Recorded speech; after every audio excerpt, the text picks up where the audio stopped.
Hi, everyone. Today, I'm talking all about hope with amyloidosis. So, for me, I have AL amyloidosis, cardiac amyloidosis, and that's what I'll be sharing about today. So, if you have any form of amyloidosis, this is going to really be supportive to you, to give you hope and inspire you to keep going. And I really hope that this is going to contribute to you in some way, shape, or form, and inspire you to just stay motivated and positive and always hopeful.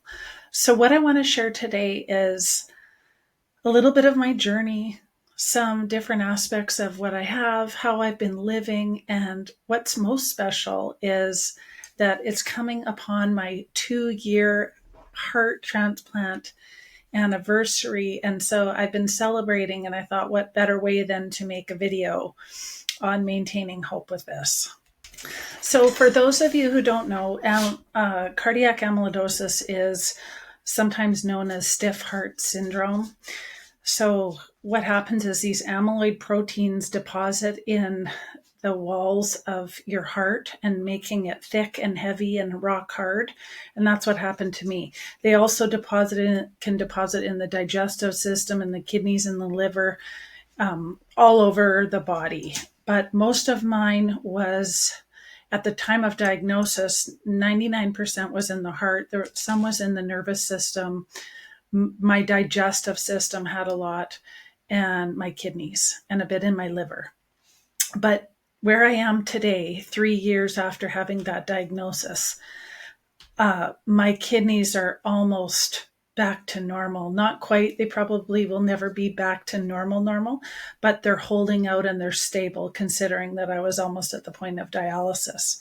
So that is what the majority of it is. There is no known cause, although the hematologist I spoke with said that from the research he's been studying in Europe, and what's been coming through is related to radiation and chemicals. So, but who's to know? Some sort of chemicals in your body going rogue, and all of a sudden these abnormal plasma cells start misfolding and create like this light chain proteins are misfolding.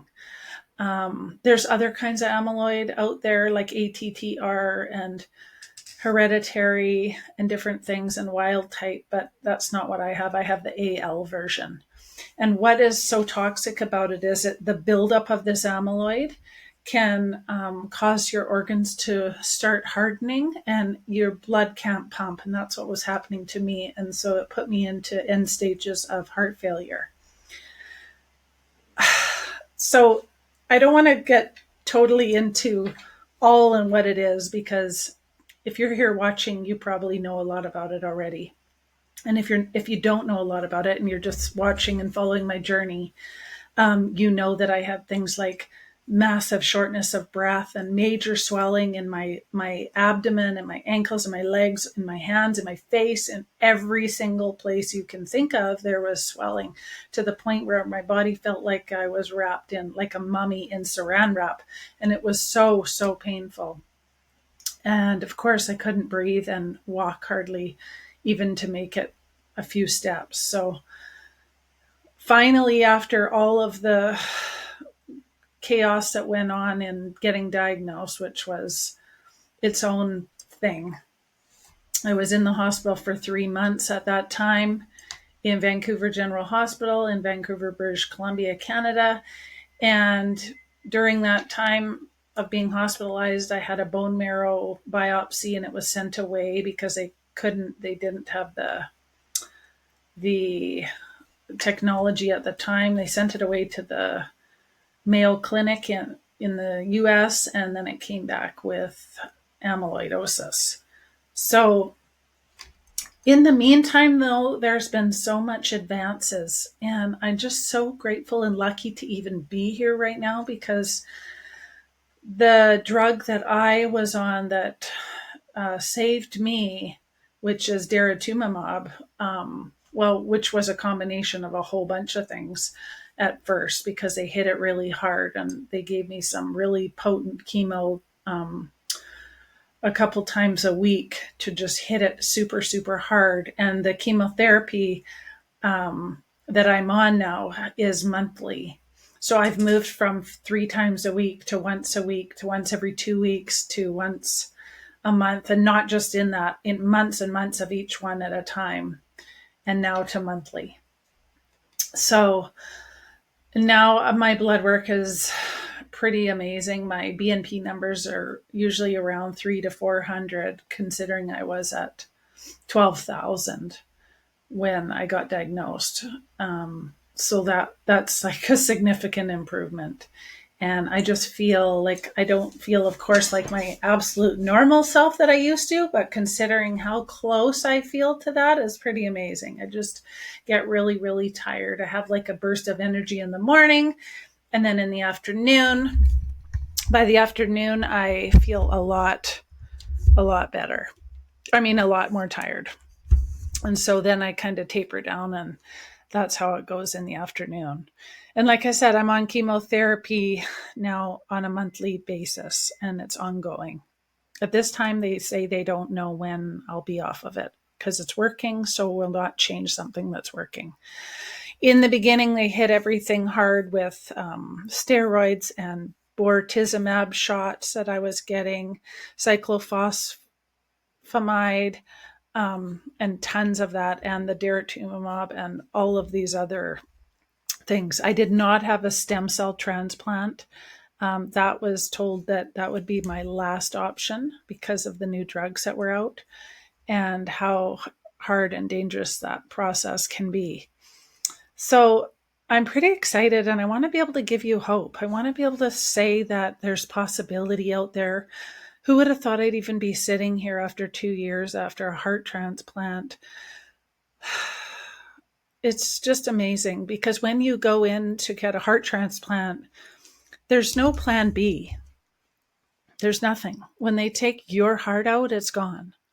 It's gone. There's nothing left if the other one doesn't start pumping, if the other one doesn't work, if the other one is nicked, if there's something wrong with it that they didn't notice till the last minute. There's no other plan. And so for me, I just knew that the universe and God had me and that I was going to be okay. And during this time, there was filming going on, and I was being part of this documentary called The Transplant Stories, which is you can watch on knowledgenetwork.ca on Stream It Online. But if you have the channel in Canada, the Knowledge Network, it's actually was so popular that they're doing an encore presentation for again, and they're running it again on the channel. So that's going to be amazing. And if you want to watch, I'm in episode 2. There's 4 episodes, and they're all so good and they blend together. So I would suggest, if you're interested, to watch it all.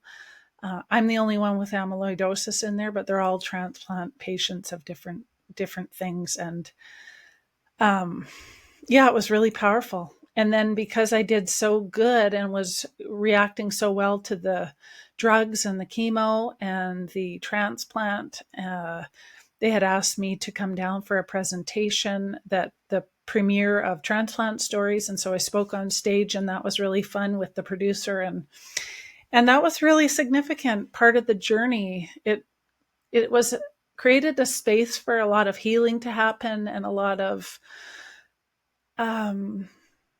I had been on such a deep inner journey for years, even going before this had happened. So I had a lot of positive mindset and did a lot of inner work after going through this and realizing that I had been burning the candle at both ends and running rampant and trying to be the be all end all, doing all these things, and realizing that I wasn't taking care of my body in the end.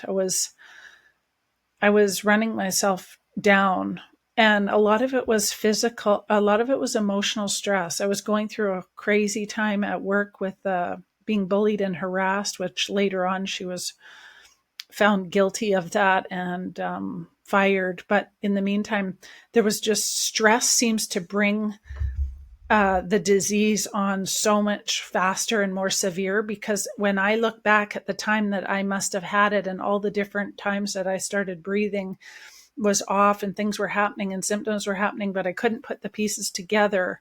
It was a long, drawn out process. But once the stress just started being uncontrollable and just so severe, it's like the disease just went rampant. And so I want to suggest to anybody going through any of this that you eliminate as much stress out of your life as possible where you can. And I know that's kind of crazy and hard to believe, that how would we do this? But you have to really choose yourself. You have to really decide that you're worth it and that you're starting to put yourself first, and that your health and emotional health, mental health, physical health is so important. So important. And you deserve that, to be able to put that first, whether it means quitting the job or moving or eliminating toxic people from your life and negativity. All of that matters. All of that contributed to what I believe the disease blowing up, because that is how I can picture and visualize and look back and see what went wrong, what went south here. And that was a huge part of it, where it just got totally out of control. And so now kind of my lifestyle is trying to be as low stress as possible. I try and limit my salt intake as best I can. Of course, I'm not perfect at it, and I eat pretty much whatever I want now, which isn't the greatest. I need to work on that a little bit more. I don't ever weigh myself, hardly ever. I just know, because of the fluid was so severe, that I just know if I ever get any swelling, and I literally haven't since after about a year after the heart transplant. My new heart is doing so amazing, and I'm so grateful to whoever donated that organ. And for all the other people who are organ donors out there, you have so much potential to save so many people. I do take my blood pressure very often, probably like 3 times a week at least. And I do a lot of meditating and mindfulness. And of course, I have my my Buckridge Homestead YouTube channel and my CreateHealShine YouTube channel. My Buckridge Homestead is kind of like my home life, family, gardening, cooking, my health journey. A lot of it's on there. You can watch the entire playlist of all of the videos that I've done along the way, and be warned, it's pretty graphic. I even have graphic videos on there of my old heart. And I bring that into my Create, Heal, Shine, which is my professional counseling and coaching practice that I have. I have a free community called Create, Heal, Shine that you can find the link in my bio and join, for anybody going through any tough life struggles to becoming a better person. This is for people who want to really change their life, their mindset, and are focused on taking 100% responsibility for their life and become the best version of themselves possible. So I definitely want to invite you to join that if you feel called to. But yeah, I just want to provide so much hope, because, the hematologist told me when I was diagnosed that this new drug was only available 3 months, approved in Canada for 3 months before I was diagnosed. And so if that's something that you have been recently diagnosed with, I believe the most up-to-date drug that they're using right now is daratumumab. And so I would be definitely making sure that if I hadn't been on that before, that I got on that, because that has made all the difference in the world. And so if I had been diagnosed at any other time, I might not be here because of that. But I also believe that healing is possible. I also believe that we change our environment, we change our emotional landscape, we change all of these areas of our life, that anything's possible. And I just had such a determination to live, to see my grandkids be born, to see my children get married, to be around we had just moved and bought a different house. And right now the survival rate for amyloidosis has improved dramatically because of this drug. It's still such an issue with detection. There is no early detection because the symptoms are just so all over the place. I know for me that there was probably 25, 30 different symptoms that were like pieces of a puzzle that you'd never think to put together, that don't even click together. And, I actually diagnosed myself correctly. Well, I didn't, but Google did, when I put in all my symptoms to Dr. MD or whatever it was. And that is the diagnosis that came up. And I remember thinking, yeah, right, I don't have that. That's way too serious. That's like life-threatening. I don't have that. And so I just ignored it and went on to hope that it was just something to do with my pancreas or something. And here, after being diagnosed like professionally, the internist, Dr. Aziz here locally, diagnosed me with AL amyloidosis before I even got 3 months before I got the results that I really was. That thing was right the whole time. So if you ever have symptoms that are all over the place, put them into that. Those things are pretty accurate and they can be scary. I know because I refuse to believe it. But I think it's just important that I'm trying to advocate that more doctors recognize the red flags and stuff, and more people in general recognize the red flags of this disease. And I'm on a lot of different clinical trials, and I donated my old heart to international research. And it was really neat because when I was in the hospital, healing from the transplant, there was already somebody from Japan that had requested samples of my diseased heart. So that is promising because they're requesting samples so they can create new drugs and find new advances. And so I never believe that, one day this drug will just stop working. I just believe that if it does, there'll be something new out by then. There'll be more technology because I donated and I feel like I'm helping contribute to science and technology and a cure that I hope one day will come. So that's my little story in a nutshell of where I am right now. I'm just getting ready to go down to Vancouver to St. Paul's Hospital for my 2-year transplant appointment, where I'll get a heart catheter, a heart biopsy, angiogram, echocardiogram, x-rays, and visit with all the transplant doctors and see where I'm at. It's challenging and there's a lot of painful parts of it. There's a lot of anti-rejection drugs. There's a lot of chemo. There's a lot of medicine. But there's possibility and there's hope. And I don't ever want you to give up. I want you to have hope that there is more for you out there and there's more available to you. And as more and more people get diagnosed, it won't be so rare because a lot of people are living with this and not knowing it.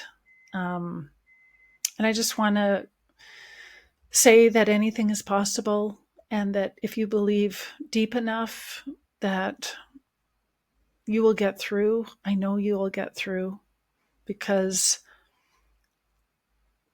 it's a lot of this is mindset. A lot of this is giving into technology. A lot of this is allowing ourselves to receive the treatment, receive things, and giving yourself compassion and time to heal. It took me so long to heal, and I'm still healing.